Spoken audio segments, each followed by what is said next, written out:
Em 485 a.C., quando conquistada pelos babilônios, Israel era uma terra árida, onde os poucos camponeses que a habitavam davam duro para sobreviver. Esta era a terra que Deus havia prometido para Abraão, Isaque e Jacó, e aos seus descendentes para sempre.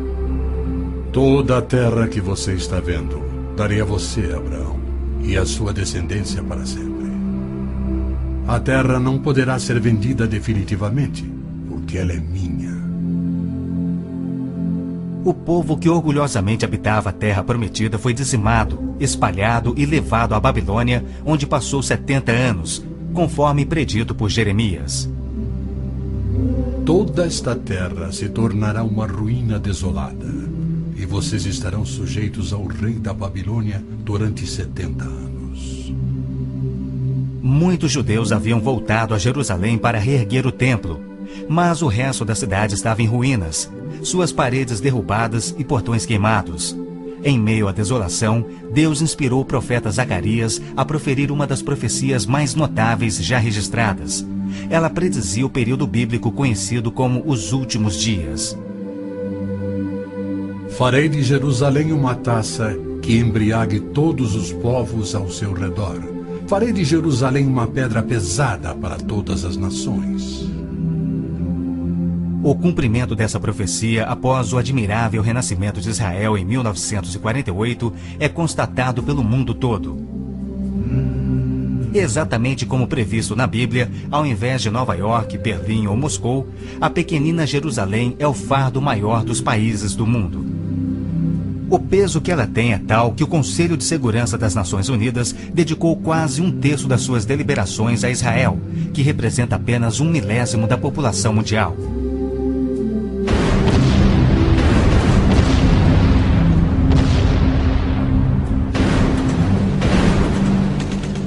Jerusalém não seria o problema número 1 das Nações Unidas se a nação de Israel fosse facilmente intimidada, mas os seus militares são os melhores do mundo.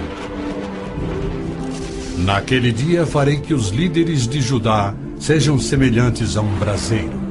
Eles consumirão todos os povos ao redor. O Senhor protegerá os que vivem em Jerusalém.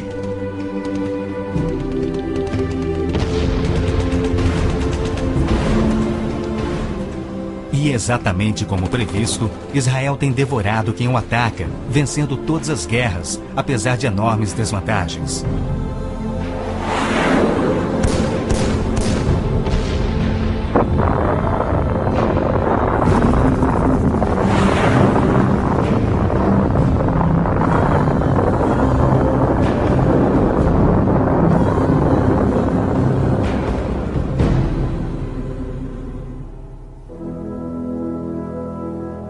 O anjo Gabriel revelou a Daniel que Jerusalém seria reconstruída e que após 483 anos viria o Messias. E que seu próprio povo, o povo de Israel, o rejeitaria e o crucificaria. Que a cidade e o templo ficariam outra vez em ruínas. E foi assim que aconteceu. Depois o ungido será morto e já não haverá lugar para ele. A cidade e o lugar santo, o templo, serão destruídos pelo povo do governante que virá. Jesus entrou em Jerusalém no dia exato da profecia. Foi aclamado como Messias e depois rejeitado. Jesus mesmo profetizou: Eu lhes garanto que não ficará aqui pedra sobre pedra. Serão todas derrubadas. E serão levados como prisioneiros para todas as nações. No ano 70 DC, exatamente como Cristo previu, os exércitos romanos, sob Tito, saquearam Jerusalém, derrubaram o templo de Herodes e não deixaram pedra sobre pedra. Mais de 1 milhão de judeus foram mortos e o remanescente espalhado pelas nações. Vocês serão desarraigados da terra em que estão entrando para dela tomar posse. Então o Senhor os espalhará pelas nações, de um lado ao outro da terra. Os profetas de Israel também previram o antissemitismo, que perseguiria os judeus por toda parte. Vocês serão motivo de horror e objeto de zombaria e de riso para todas as nações. Espalhados entre as nações, os judeus têm sido odiados, perseguidos e mortos como nenhum outro povo, enquanto a estéril terra de Israel permaneceu de luto. Após sua visita em 1867, o escritor Mark Twain escreveu: Belém, a terra em que os anjos cantaram não é habitada por criatura alguma. A Palestina se recobre de pano de saco e cinzas, desolada e sem beleza. Em outra de suas profecias admiráveis, Jesus declarou: Jerusalém será pisada pelos gentios, até que os tempos deles se cumpram. Jerusalém foi disputada por todos os grandes povos da história. Babilônios a dominaram, depois os medo-persas. Alexandre o Grande tomou a Palestina para os gregos em cerca de 300 a.C. Depois foram os egípcios, seguidos pelos assírios e então os romanos.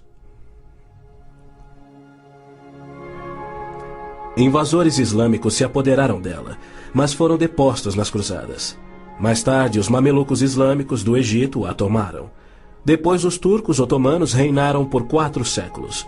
E ao longo destes séculos, os judeus ali viveram e sofreram.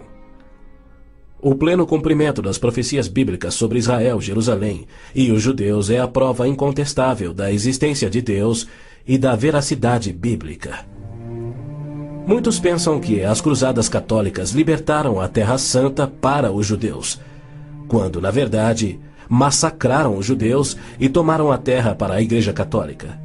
O Papa Urbano II, que organizou a primeira cruzada, desafiou seus seguidores a seguirem a estrada para o Santo Sepulcro, tomando a terra daquela raça malvada e sujeitando-a ao seu domínio. Hordas de voluntários, ostentando a bandeira da cruz, massacraram os judeus, a linhagem terrena de Cristo. Isso por todo o trajeto a Jerusalém. O líder da cruzada, Godofredo de Bouillon, jurou que se vingaria pelo sangue de Cristo, matando até o último dos judeus. Ao tomarem a cidade de Davi, seus homens perseguiram os judeus até a sinagoga e atearam fogo nela. Os papas subsequentes trataram os judeus como leprosos sem qualquer direito. Entre estes, Pio VII, Leão XII, Pio VIII e Gregório XVI. O abuso de Hitler contra os judeus alemães antes da Segunda Guerra descortinou um antissemitismo fervilhante que se estendeu por todo o mundo. Ao navio transatlântico St. Louis, abarrotado com 1.100 refugiados judeus, foi negado acesso a todos os portos nas Américas do Sul, Central e do Norte. 700 destes tinham vistos de imigração para os Estados Unidos, porém o presidente Roosevelt os enviou de volta para morrerem nos fornos de Hitler. Até mesmo a Suíça rejeitou os judeus, devolvendo-os aos seus assassinos, e serviu como banqueira de Hitler, guardando para os nazistas bilhões de dólares em ouro e dinheiro roubado das vítimas judias. No final da Segunda Guerra, a promessa de Deus de retornar o seu povo à Terra Prometida parecia mais absurdamente ilógica do que nunca. 6 milhões de judeus perderam a vida no Holocausto de Hitler, um fato que muitos continuam a negar. Embora Adolf Eichmann relatou, enquanto prisioneiro, que o massacre dos judeus foi o maior de todos os crimes, a maior dança funesta da história da humanidade.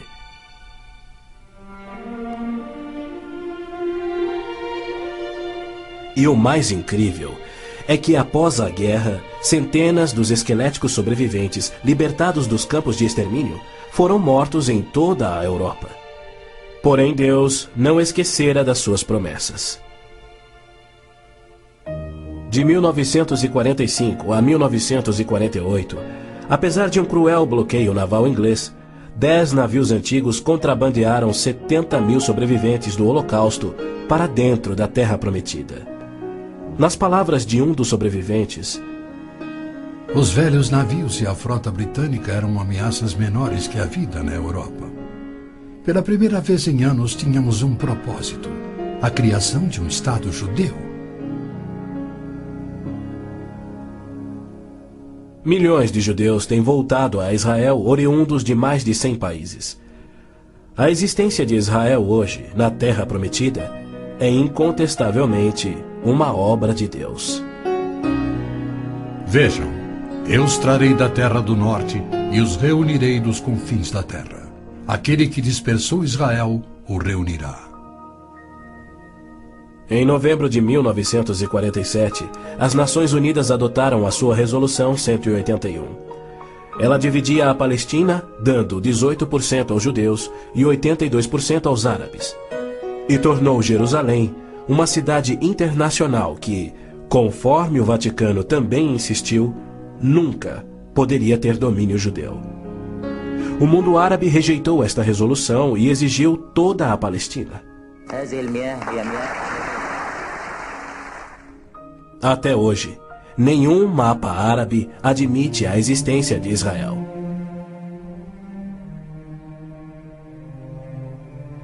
Em 14 de maio de 1948, Israel declarou sua independência. E foi imediatamente invadido por 6 nações árabes. Seus soldados eram várias vezes mais numerosos que os colonos judeus e tinham superioridade indiscutível em armas, tanques e aviões. Tendo recebido da ONU uma faixa estreita e indefensável de terra, rodeada de inimigos dispostos a exterminá-lo, Israel deveria ter sido aniquilado. Porém, para a surpresa do mundo inteiro, que torcia para os seus inimigos, os colonos israelenses derrotaram os que buscavam destruí-los, exatamente como Deus prometera. E assim tem acontecido em guerra após guerra, à medida que seus inimigos têm tentado aniquilar Israel. Sim, é isto mesmo. A aniquilação é o seu propósito declarado. Os muçulmanos têm como dever religioso a exterminação dos judeus. Eles sonham com sua destruição e promovem festividades para honrar os assassinos dos inocentes cidadãos de Israel. O fundamentalismo islâmico começa a varrer o nosso mundo. O próprio Maomé declarou: A última hora não virá antes que os muçulmanos lutem contra os judeus e os muçulmanos os matem. Mas por que a imprensa chama os terroristas muçulmanos de radicais e extremistas? Na verdade, eles apenas estão sendo fiéis ao islamismo. O Corão ordena: Não tomeis por confidentes amigos os judeus nem os cristãos. Matai os idólatras, os não muçulmanos, onde quer que os acheis. Capturai-os, acossai-os e espreitai-os. Líderes muçulmanos, religiosos e políticos ameaçam os judeus como fazia Hitler na TV, pelo rádio e alto-falantes nas ruas e nas mesquitas. Quando Gaddafi brada: a batalha de Israel será tal que Israel deixará de existir, ele fala por todos. O extermínio de Israel é transmitido aos muçulmanos desde o aleitamento. Um ministro da educação da Síria escreveu: O ódio com que doutrinamos as mentes dos nossos filhos desde o parto é sagrado. Um livro-texto de adolescentes egípcios declara: Israel não viverá se os árabes forem firmes no seu ódio. E um livro de pré-adolescentes diz: Os árabes não desistem de trabalhar em prol do extermínio de Israel. É uma loucura Israel tentar firmar acordos de paz com inimigos como estes, mas a pressão mundial o obriga a isto. Na Guerra de Yom Kippur de 1973, milhares de tanques atravessaram simultaneamente o Sinai, oriundos do Egito, e descendo o Golã a partir da Síria num ataque surpresa cuidadosamente orquestrado. As forças militares de Israel estavam todas de licença, celebrando a mais sagrada de suas festas religiosas, levando, portanto, 3 dias para que se mobilizassem. 300 mil israelenses enfrentaram 1,2 milhões de árabes. Escapando por um fio da derrota, Israel sofreu pesadas baixas. Mas, em cumprimento incontestável da admirável profecia de Zacarias, de que as tropas judias seriam como fogo que consumiria as nações vizinhas, Israel expulsou os seus inimigos. Em retaliação por ter se defendido, 61 nações romperam relações diplomáticas com Israel, enquanto nenhuma nação repreendeu os árabes por seu ataque surpresa. Este tenso e custoso estado de alerta de Israel tem sido manipulado de modo a acusá-lo de perpetrador de violência infundada contra vizinhos amantes da paz. O antissemitismo é uma força motriz da mídia mundial, que é muito influenciada pelo dinheiro do petróleo. Não se veicula nenhuma crítica aos árabes e suas repetidas ameaças de extinção de Israel. Quando Israel deportou 400 terroristas do Hamas e do Jihad Islâmico por terem matado e mutilado centenas de seus civis, foi criticado pela mídia internacional e censurado pelas Nações Unidas. Mas quando o Kuwait deportou 300 mil palestinos, em sua maioria civis inocentes, a mídia fez pouco caso e as Nações Unidas ignoraram o fato. As Nações Unidas são flagrantemente pró-árabes e contra Israel. As chamadas Forças de Paz das Nações Unidas no Líbano abrigaram terroristas da OLP, ofereceram suas instalações para treinar terroristas, forneceram equipamento militar e auxiliaram as equipes de terroristas a caminho de atacarem Israel. Quando Israel se viu pressionado a ponto de invadir o sul do Líbano para expulsar a OLP, descobriu na área das Nações Unidas estoques suficientes de armamentos para sustentarem uma invasão de 1 milhão de homens. E a maioria, incrivelmente, era avançada demais para ser operada pela OLP e era obviamente destinada a uma invasão soviética. A ONU já condenou Israel mais de 370 vezes por ter se defendido, porém nunca condenou os terroristas ou os seus agressores. 2 anos após a Olimpíada de Munique, em que a OLP assassinou 11 atletas israelenses, Arafat, o seu líder, foi convidado para falar na Assembleia Geral da ONU. E foi recebido como herói, embora clamasse pela extinção de Israel. O então secretário-geral da ONU, Boutros Ghali, declarou: Os judeus devem abrir mão de sua condição de nação e do Estado de Israel para serem assimilados como uma comunidade do mundo árabe. O Domo da Rocha, no cume do Monte Moriá, está situado no coração de Jerusalém. Esta edificação de 141 mil metros quadrados inspira paixões tão explosivas que pode ser o estopim da Terceira Guerra Mundial a qualquer instante. Foi ali que Abraão obedientemente construiu um altar e colocou sobre ele o seu filho Isaque, disposto a oferecê-lo como sacrifício a Deus. Mas Deus o impediu e proveu um carneiro para substituir a Isaque. 900 anos mais tarde, há cerca de 3.000 anos, o rei Davi comprou aquele terreno santo de Araúna, o Jebuseu, para poder edificar ali um altar a seu Deus. E foi ali que Salomão construiu o primeiro templo. Do templo judeu, destruído por 2 vezes, não resta nada. Em seu lugar se ergue o Domo da Rocha, um imenso monumento ao deus islâmico da lua, o antissemita Alá.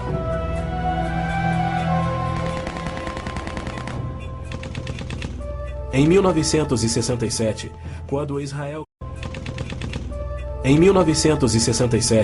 quando Israel capturou o leste de Jerusalém e junto com ele o Monte do Templo, isto parecia contradizer a profecia de Cristo de que Jerusalém seria pisoteada pelos gentios até a sua vinda. Mas, incrivelmente, Israel imediatamente devolveu o Monte do Templo aos cuidados do rei Hussein da Jordânia. Este, por sua vez, o confiou a Yasser Arafat e a sua OLP em 1994. Assim, o coração de Jerusalém está nas mãos de gentios e as nações dos gentios de todo o mundo exigem o controle. Uma das principais tensões no Oriente Médio, hoje em dia, é a questão do chamado povo palestino. A Organização de Libertação da Palestina, a OLP, liderada por Yasser Arafat desde 1969, alega representar os palestinos.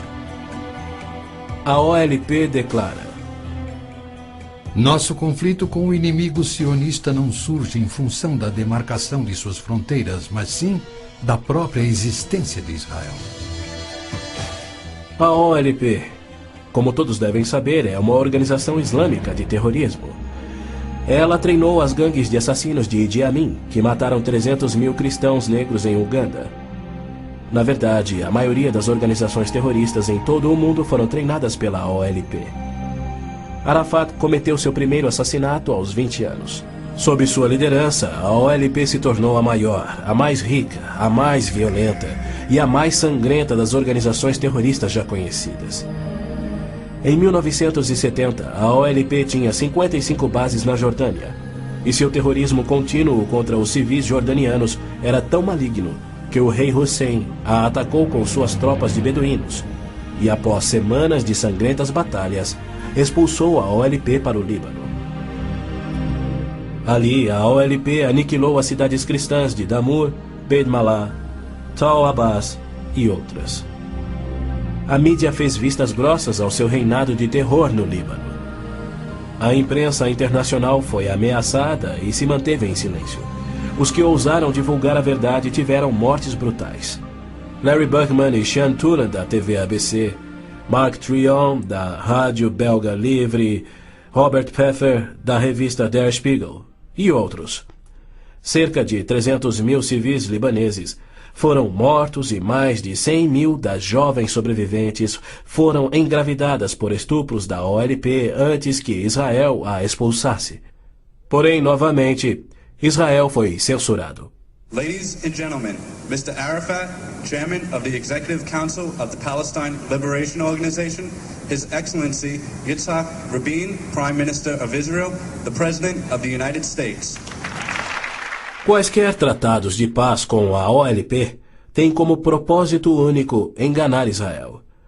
O modelo que os muçulmanos seguem hoje foi dado por Maomé. Em 628, ele firmou um tratado de paz de 10 anos com sua tribo Quraysh, em Meca. 2 anos mais tarde, ele atacou Meca, matando os homens e escravizando as mulheres e crianças.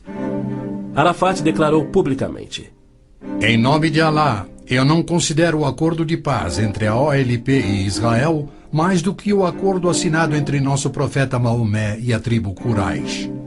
A paz para nós implica na destruição de Israel. O primeiro passo é fingir a paz para ganhar territórios dentro de Israel, de onde possa lançar sua destruição final. Por incrível que pareça, Arafat e seus assassinos da OLP têm sido eximidos e celebrizados pela mídia mundial. Este criminoso, impiedoso e sadista recebeu um prêmio Nobel da Paz e é honrado como campeão da justiça em prol do oprimido povo palestino. Palestinos? Nunca houve palestino, seja povo, nação, língua, cultura, religião ou economia. As alegações de serem descendentes de um povo palestino que supostamente habitou uma terra chamada Palestina por milhares de anos não passa de uma mentira intencional. A terra era chamada Canaã e era habitada por cananeus. E o que fora Canaã tornou-se a terra de Israel quando Deus a entregou ao seu povo. Porém, uma história revisada que oculta a verdade é promovida nas melhores enciclopédias e livros, incluindo publicações cristãs. Aqueles que hoje se denominam palestinos são árabes, por berço, língua, religião islâmica e cultura. A origem do termo Palestina provém dos filisteus, os arqui-inimigos do antigo Israel. Em 130 d.C., os romanos reconstruíram Jerusalém como uma cidade pagã, tendo um templo de Júpiter no lugar do templo judeu. Provocados à rebelião, 500 mil de judeus foram mortos e milhares escravizados. Os romanos, irados, renomearam a terra de Israel, batizando-a de Síria-Palestina. Assim surgiu o termo palestino. Dali em diante, os judeus que ali viviam foram chamados de palestinos. Na Segunda Guerra, o exército britânico tinha uma brigada palestina composta por voluntários judeus. A Orquestra Sinfônica da Palestina era de judeus, assim como o Palestine Post era um jornal de judeus. Em 1948, árabes fugidos de Israel começaram a alegar que eles eram os verdadeiros palestinos e que a terra de Israel sempre lhes pertencera. E a mídia mundial promove essa mentira. Mas a verdade é que em 1948 os árabes ocupavam meros 3% da Palestina. Enquanto que a posse de Israel data de 4.000 anos de quando Abraão adquiriu a caverna Macpela em Hebrom. Ali Abraão sepultou sua esposa Sara, e ali estão enterrados Abraão, Isaque, Rebeca, Jacó e Lia. Em Hebrom, Davi foi coroado rei. É um lugar sagrado para os judeus e não tem nada a ver com os árabes ou com o Islã. E ainda assim os muçulmanos ignoram a presença contínua dos judeus por 3.000 anos e dizem que Hebrom é sua. Construíram uma mesquita e estão determinados a expulsar todos os residentes judeus. Há meio século, o mundo convive com o problema de centenas de milhares dos autodenominados refugiados palestinos da guerra pela independência em 1948. Em mais uma mentira típica, a mídia internacional acusa os judeus de impiedosamente desalojarem a população nativa. Mas, na verdade, foi o alto comando árabe que os instruiu por rádio a deixar rapidamente a Palestina enquanto eles massacrariam os judeus. Uns 350.000 fugiram. Muitos ficaram. Os que ficaram hoje são cidadãos israelenses e atualmente compõem uns 16% do eleitorado de Israel.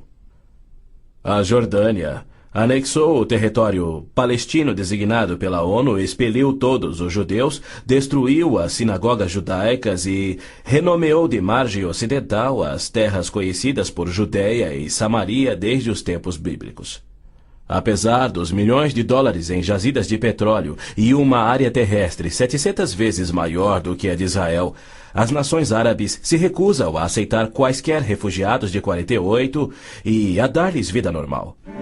Somando milhões devido à sua alta taxa de natalidade, hoje eles são restritos a vergonhosos acampamentos de refugiados em Gaza, Jordânia, Líbano, Síria e na margem ocidental. Estes infelizes são mantidos assim para que seu infortúnio seja exibido como propaganda. Por outro lado, o recém-formado Estado de Israel, cuja população somava 600.000, absorveu rapidamente 820.000 refugiados judeus que fugiam das terras árabes, onde por 13 séculos, desde o advento do islamismo, eram sujeitados a surras e cusparadas nas ruas e mercados. Centenas foram brutalizados ou mortos pelos muçulmanos em surtos imprevisíveis de violência e tiveram suas posses confiscadas. O renascer de Israel propiciou um refúgio acolhedor para o qual fugiram.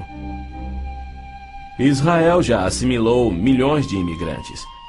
Mais de 1 milhão de refugiados ficaram sob o domínio de Israel nos acampamentos em 1967, na Guerra dos 6 Dias. Israel lhes oferece terras estatais, eletricidade, água, esgoto, pavimentação e escolas, e já construiu 9 complexos residenciais para abrigar 10.000 famílias. As nações árabes, incrivelmente, se opõem ao auxílio que Israel oferece aos seus refugiados.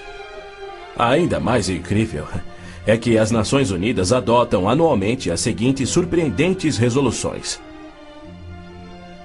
A Assembleia Geral exige que Israel desista da reintegração dos palestinos na faixa de Gaza. A Assembleia Geral conclama novamente a Israel para que se retraia de quaisquer ações destinadas à reintegração dos refugiados palestinos. Se formos analisar a história, Jerusalém sempre foi a capital de Israel e seus reis. Hoje em dia, cedia ao seu parlamento. Porém, embaixadas estrangeiras se situam em outros pontos. Segundo o ministro das Relações Exteriores do Vaticano, em visita a Israel em 98, a presença de Israel no lado oriental de Jerusalém constituía uma ocupação ilegal. Em março de 1999, Israel foi advertido que a União Europeia não reconhecia a sua soberania sobre Jerusalém. Numa bula papal do Jubileu de 2000, o Papa João Paulo II rejeitou novamente a soberania israelense sobre Jerusalém. Em fevereiro de 2000, o Vaticano assinou um acordo com a OLP no qual se pedia garantias internacionais de que Jerusalém fosse mantida sob controle internacional. Os maiores inimigos de Israel são o Islã e o catolicismo romano. João Paulo II tem calorosamente recebido o fascínora Yasser Arafat, diversas vezes, até mesmo quando estava no auge de sua carreira como um dos assassinos e criminosos mais notórios do mundo. É claro que João Paulo II tem piamente condenado o antissemitismo, como lhe cabe fazer. Porém, ele se limita a se desculpar por atos cometidos por filhos e filhas da Igreja.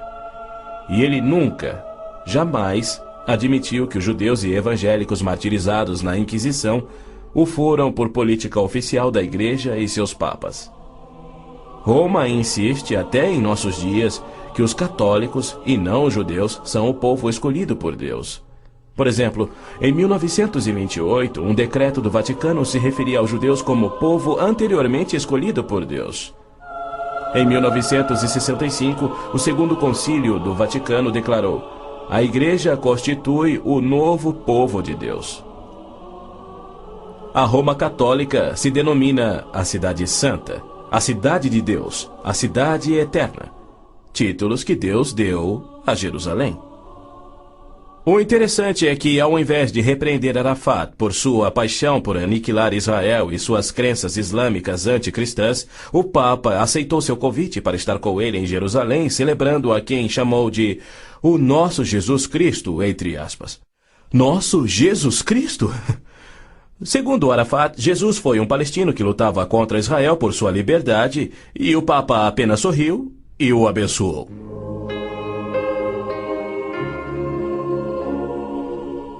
Os judeus culpam a Cristo e aos cristãos pelo antissemitismo do catolicismo romano. Mas o catolicismo, com seu falso evangelho de obras, sacramentos, purgatório e indulgências, não representa o cristianismo bíblico.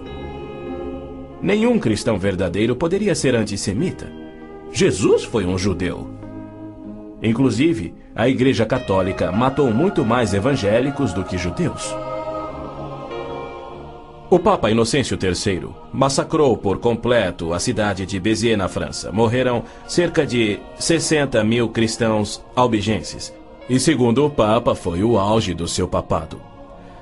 Os exércitos dos papas levaram um século para exterminar os albigenses e o mesmo destino foi imposto aos valdenses, huguenotes, husitas e outros.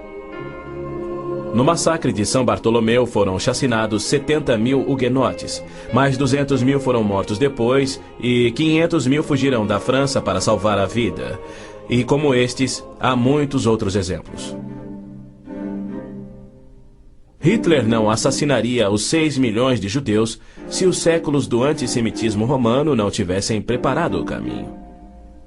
Em 26 de abril de 1933, Hitler relembrou aos representantes do Vaticano, Bispo Börning e Monsenhor Steinmann, que por 15 séculos Roma considerara os judeus parasitas a serem exterminados, e que ele lhes oferecia uma solução final para o problema dos judeus. Antes de se tornar o Papa Pio XII, o cardeal Eugênio Pacelli, núncio papal da Alemanha, entregou dinheiro do Vaticano a Hitler para formar o partido nazista. Ao se tornar Papa, Pacelli enviou uma mensagem de apoio ao Führer. Ao ilustre Herr Adolf Hitler, Führer e chanceler do Reich alemão. É com grande prazer que recordamos os muitos anos passados na Alemanha como núncio apostólico, ocasião em que fizemos de tudo para estabelecer relações harmoniosas entre a Igreja e o Estado. Agora, suplicamos ainda mais fervorosamente para alcançarmos este alvo. Era 1939 e os abusos de Hitler, bem como suas intenções para os judeus, já eram conhecidos em todo o mundo.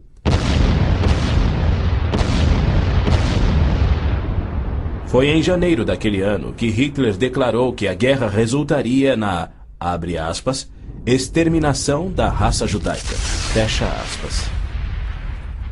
Die Völker noch einmal in einen Weltkrieg zu stürzen, dann wird das Ergebnis nicht der Sieg des Judentums sein, sondern die Vernichtung der jüdischen Rasse in Europa. Após 4 anos, em 22 de junho de 1943, enquanto pairava a fumaça de judeus incinerados nos céus da Europa, O Papa Pio XII, em contraposição à promessa de Deus, escreveu ao presidente Roosevelt tentando dissuadi-lo de tornar a Palestina em terra judia. Não existe precedente histórico para justificar o regresso de um povo a uma terra deixada 19 séculos antes. Se os hebreus desejam um lar, não seria muito difícil encontrar um território que lhes sirva melhor que a Palestina. Com o aumento da população judaica naquela região, graves novos problemas surgiriam. Sem precedente histórico, Deus o havia prometido. Pio XII nunca condenou o Holocausto em público. Tampouco buscou dissuadir Hitler do seu intento de aniquilar os judeus. Porém, ele se manifestou, de forma bem enfática, contra o regresso dos judeus à terra de Israel, que Deus lhes dera como herança eterna. Do mesmo modo, Pio X declarou em 1904: Não podemos reconhecer os judeus como povo. Em 1919, o cardeal Pietro Gasparri, secretário de Estado do Vaticano, escreveu: O perigo que mais nos amedronta é o da criação de um Estado judaico na Palestina. E quanto ao Islã, esta religião de violência tem sempre forçado conversões pela espada. Após a morte de Maomé, a maioria dos árabes abandonou o Islã, dando origem às famosas Guerras da Apostasia. Abu Bakr, o primeiro califa a suceder Maomé, matou dezenas de milhares de ex-muçulmanos buscando reimplantar o Islã. Até o início do século VIII, os ferozes guerreiros do Islã haviam tomado a maioria do Oriente Médio, muito da África e haviam quase conquistado a Europa. A violenta natureza do Islã é vista ainda hoje em multidões bradando "Alá é grande" e infligindo terror e morte sobre os não-muçulmanos. O Islã está por trás da maior parte do terrorismo no mundo. Hoje em dia, multidões muçulmanas periodicamente massacram milhares de cristãos, queimando e saqueando as suas terras.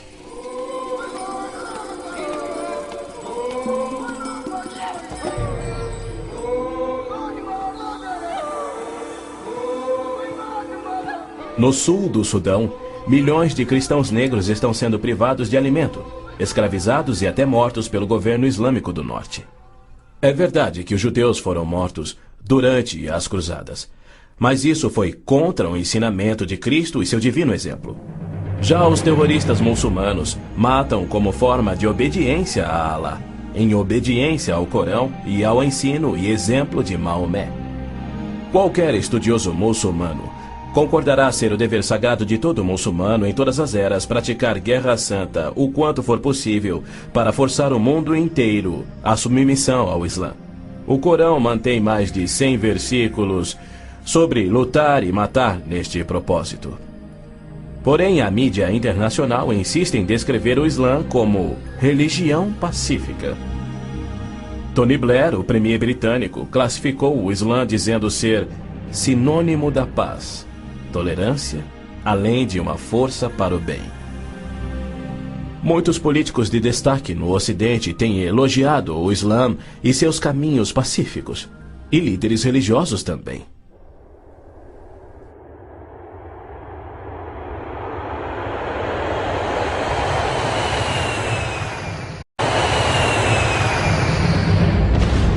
Os inusitados atos de guerra praticados por terroristas contra os Estados Unidos em setembro de 2001 resultaram em declarações de políticos que diziam ser necessário distinguir entre terrorismo causado por grupos extremistas, fanáticos, e a religião islâmica em si, que é pacífica. O escritor Tom Clancy disse que o Islã, como religião, não promove a violência. Uma declaração incrível frente aos ensinos contidos no Corão, os de Maomé, e a violência contínua que historicamente caracteriza o avanço do Islã. Esta é a visão romântica do Islã que encoraja o terrorismo. Para esses criminosos, Arafat é a prova viva das recompensas conferidas aos que aspiram ao terrorismo. Ele é o mais vil e bem-sucedido terrorista da história. A OLP detinha o recorde do maior sequestro aéreo, 4 aeronaves numa única operação, apenas igualado em 2001. o maior número de reféns, 300 pessoas na mesma operação e outros recordes que se mantêm até hoje. O número de pessoas baleadas num aeroporto, o maior resgate pago, 5 milhões de dólares pagos pela Lufthansa.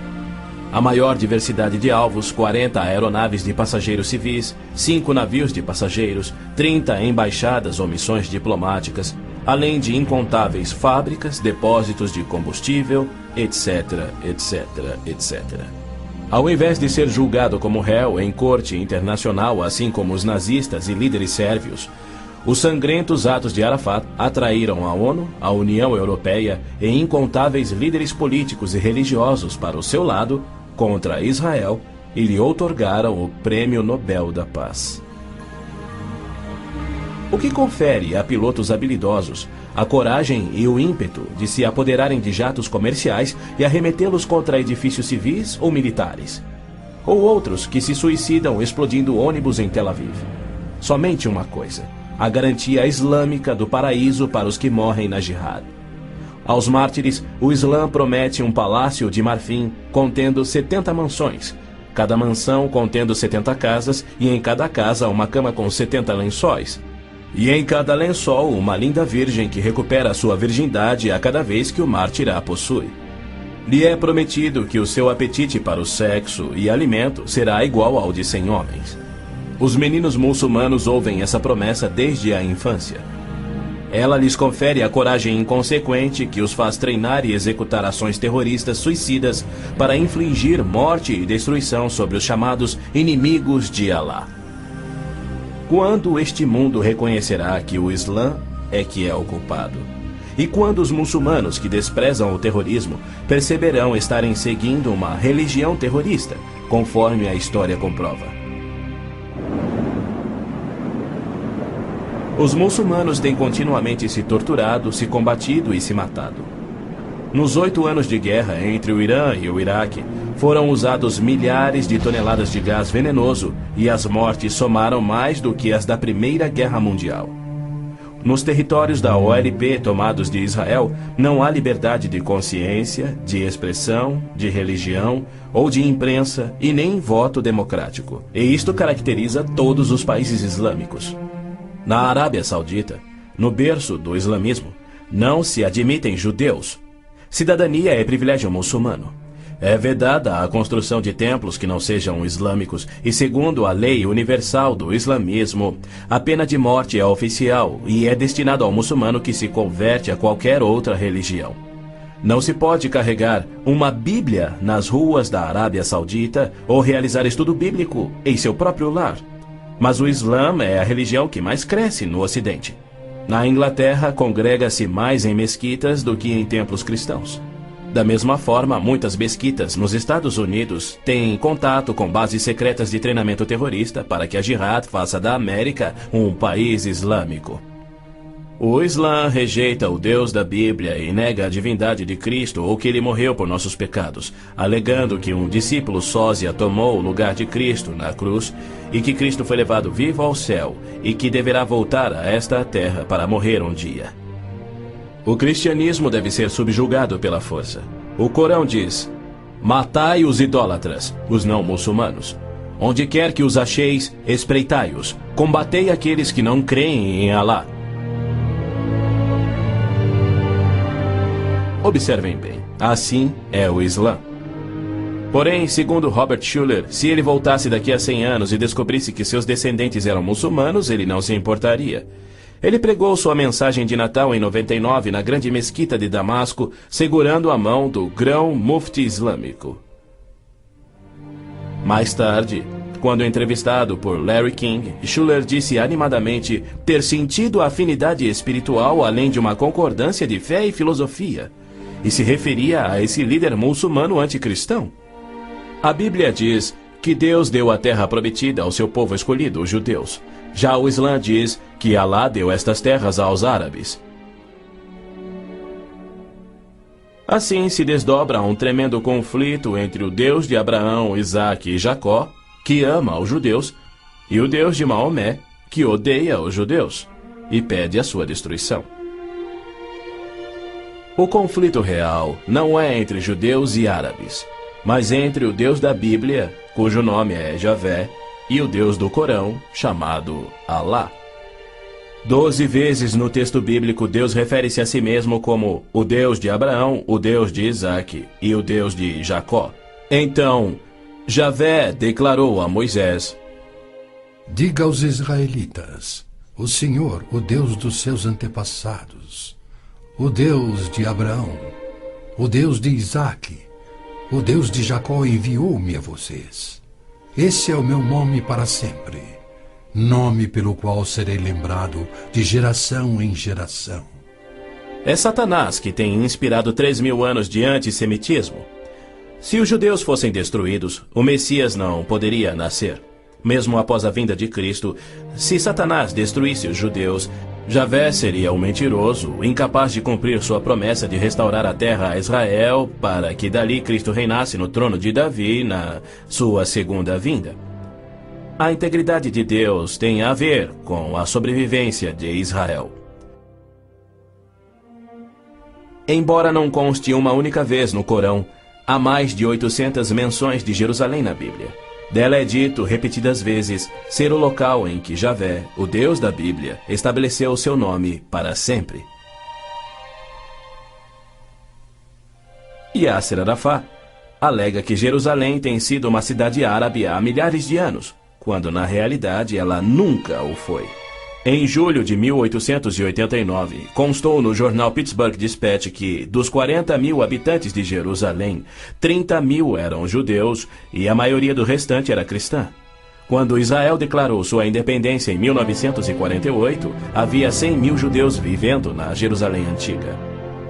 Ela foi fundada há 3.000 anos por Davi, o grande rei de Israel, e se manteve uma cidade judia desde então.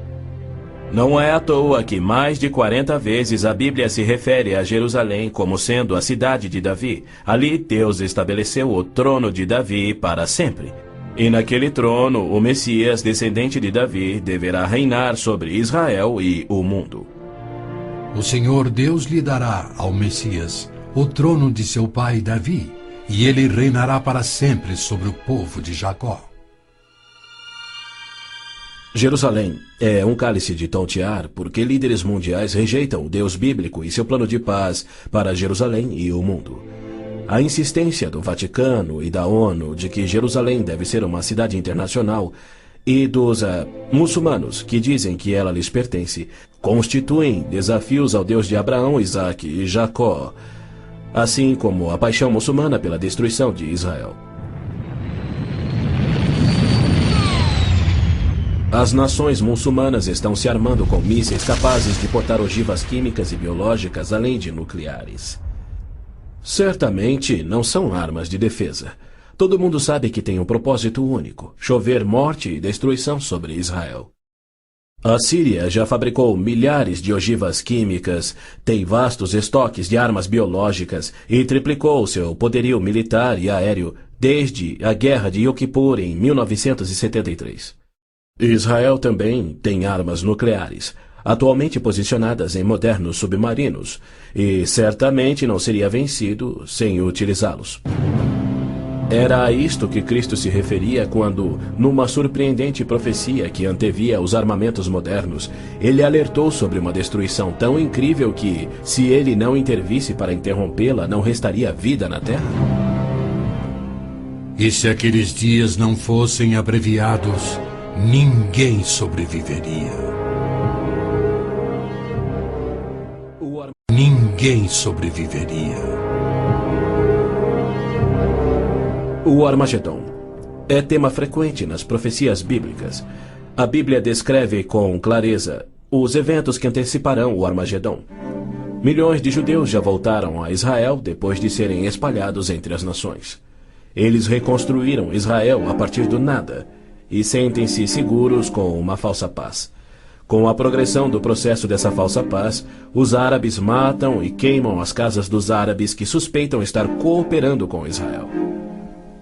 Terroristas muçulmanos que matam judeus são honrados nos países árabes. Ruas e feriados recebem os seus nomes. Na virada do milênio, o Prêmio Palestino de Cultura foi outorgado a Abu Daud por seu livro, no qual descreveu como planejou e executou o assassinato de 11 atletas israelenses nas Olimpíadas de Munique em 72. Ainda assim, os israelenses seguem sonhando em alcançar a paz com aqueles que juraram exterminá-los. Logo a seguir, virá aquilo que Jeremias chamou de o tempo da angústia de Jacó. Exércitos do mundo, sob o anticristo, serão trazidos ao Armagedon por Javé, no intento de puni-los por terem odiado, perseguido e matado o seu povo Israel, e para disciplinar Israel por sua descrença. Você, anticristo, avançará contra Israel, o meu povo, nos dias vindouros. Trarei você contra a minha terra para que as nações me conheçam, e todas as pessoas da face da terra tremerão diante da minha presença. Reunirei todos os povos para lutarem contra Jerusalém. Depois, o Senhor sairá para a guerra contra aquelas nações. As frases "a minha presença" e "o Senhor sairá para a guerra" indicam que Deus mesmo virá salvar Israel no Armagedon. Zacarias diz: Deus virá como um homem ressurreto que foi traspassado. Este só pode ser o Messias, a quem Isaías chamou Deus poderoso, o Pai eterno. Ouça novamente as previsões dos profetas judeus sobre a rejeição do Messias, sua crucificação pelo seu povo e sua morte pelos pecados do mundo. Perfuraram minhas mãos e meus pés na crucificação. Foi desprezado e rejeitado, eliminado da terra dos viventes. Por causa da transgressão do meu povo, ele foi golpeado. Então o ungido será morto e já não haverá lugar para ele, apenas para os pecados do mundo. Em consonância com os profetas de Israel, João nos revela o Armagedon no último livro da Bíblia e nos mostra Cristo voltando do céu para destruir o anticristo, exatamente como Paulo também profetizou. Vi os céus abertos e diante de mim um cavalo branco, cujo cavaleiro se chama Fiel e Verdadeiro. Seus olhos são como chamas de fogo, e seu nome é Palavra de Deus. Então vi a besta, o anticristo, os reis da terra e os seus exércitos, reunidos para guerrearem contra aquele que está montado no cavalo e contra o seu exército. Mas a besta foi presa, e com ela o falso profeta. Os dois foram lançados vivos no lago de fogo.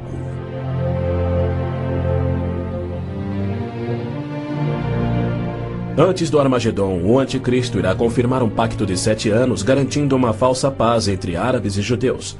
Prometerá segurança a Israel, permitirá que Israel reconstrua o templo e reinicie os sacrifícios de animais, após um intervalo de mais de 1900 anos. O anticristo quebrará seu pacto, cessará os sacrifícios, colocará a sua imagem no templo, declarando ser Deus e exigindo ser adorado. Os que se recusarem morrerão. Com muitos ele fará uma aliança que durará uma semana. No meio da semana ele dará fim ao sacrifício e à oferta. Então será revelado o homem do pecado, chegando até a assentar-se no santuário de Deus, proclamando que ele mesmo é Deus. Foi-lhe dado poder para fazer que fossem mortos todos os que se recusassem a adorar a imagem. A que semana Gabriel se referia? Quando isso acontecerá? Ele disse a Daniel que após 70 semanas ou 490 anos, toda a profecia se cumpriria, Israel seria restaurado e jamais voltaria a desonrar a Deus. No final das primeiras 69 semanas de anos, ou seja, 483 anos, o Messias viria e seria morto.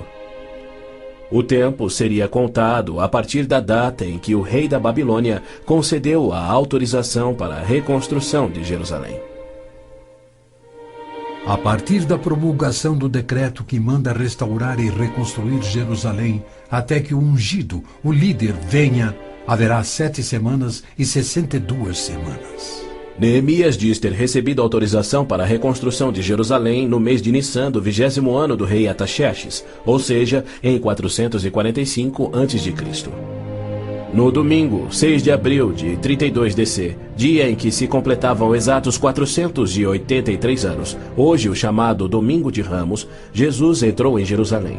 Não num cavalo branco, conduzindo uma insurreição contra Roma, como os autoproclamados messias tentaram e os judeus queriam, mas num jumento, humildemente trazendo a salvação dos pecados, conforme Zacarias havia predito. Alegre-se muito, cidade de Sião. Exulte, Jerusalém. Eis que o seu rei vem a você, justo e vitorioso, humilde e montado num jumento, um jumentinho, cria de jumenta. Foi no dia 10 de Nissan, que era o dia em que os cordeiros pascais eram tirados do rebanho, que Jesus entrou em Jerusalém e apresentou ele mesmo ao seu povo. 4 dias mais tarde, quando Israel sacrificava os cordeiros, ele, o Cordeiro de Deus, cravado numa cruz, se entregou pelos pecados do mundo, cumprindo a profecia de Moisés. No 14º dia do mês, quando toda a comunidade de Israel irá sacrificar o cordeiro ao pôr do sol. É fato histórico indiscutível que Jesus entrou em Jerusalém num jumento no dia profetizado, foi aclamado como Messias, foi rejeitado por Israel e crucificado conforme os profetas haviam predito. Como resultado, foram postergados os planos que Deus tinha para Israel na 70ª semana de Daniel. Hoje vivemos na época que Cristo chamou de Tempos dos Gentios, pois Jerusalém é uma cidade internacional dominada por não-judeus. E Cristo tem construído a sua igreja, composta tanto por judeus quanto gentios que creem em seu nome. Somente quando esta igreja for arrebatada para os céus, conforme prometido por Cristo, é que terá início a 70ª semana de Daniel. Israel tem profundos problemas espirituais e morais, há hostilidade entre judeus religiosos e seculares e uma desilusão crescente com o judaísmo, especialmente entre a juventude. Israel sofre com drogas, pornografia, prostituição, juventude rebelde, estupros, roubos e assassinatos. Israel precisa se voltar em arrependimento para o Deus de Abraão, Isaque e Jacó. Mas os rabinos nada têm para oferecer aos pecadores arrependidos. Exatamente como Oséias profetizou, eles não fazem sacrifícios pelo pecado há 1900 anos, pois não têm um templo. Pois os israelitas viverão muitos dias sem rei e sem líder, sem sacrifício. Foi Deus quem profetizou essa condição. Por que ele permitiria que seu povo escolhido ficasse sem sacerdócio e sem templo no qual oferecer os sacrifícios pelos pecados que ele havia ordenado? Isso só faz sentido se o sacrifício de Cristo na cruz cumpriu todos os sacrifícios do Velho Testamento que já não são mais necessários. Caso contrário, Deus abandonou o seu próprio povo e todo o mundo sem recurso para o pecado. E isso ele nunca faria. As escrituras hebraicas contêm mais de 300 profecias, indicando quando e onde o Messias nasceria e como reconhecê-lo quando ele viesse. Cada uma destas foi especificamente cumprida ao pé da letra na vida, morte e ressurreição de Jesus de Nazaré. Se ele não for o Messias, então não existe o Messias. Pois foi Cristo que, no dia exato, revelado pelo anjo Gabriel a Daniel, entrou em Jerusalém num jumento, foi aclamado Messias, depois rejeitado e crucificado conforme profetizado. Segundo as escrituras do próprio povo de Israel, aqueles que esperam a primeira vinda do Messias já estão atrasados em 1900 anos. A única esperança de Israel está na sua segunda vinda, e podemos ter certeza de que, havendo gerado a nação de Israel, Deus irá cumprir o seu propósito. Havendo gerado a nação de Israel, Deus irá cumprir o seu propósito. Pois ele declara: Pode uma nação nascer? Acaso faço chegar a hora do parto e não faço nascer, diz o Senhor? Acaso fecho o ventre? Tragicamente, muitos judeus só crerão no seu Messias no Armagedon. Quando Javé aparecer em pessoa para salvar Israel da destruição pelos exércitos, eles reconhecerão finalmente ser o Messias, aquele que foi traspassado e morto pelos seus pecados e que ressuscitou como o próprio Messias predito pelos seus profetas, a quem rejeitaram. Então todos os judeus ainda vivos irão crer. Mas para todos aqueles, judeus e gentios, que morrerem sem crer nele, tragicamente não restará esperança.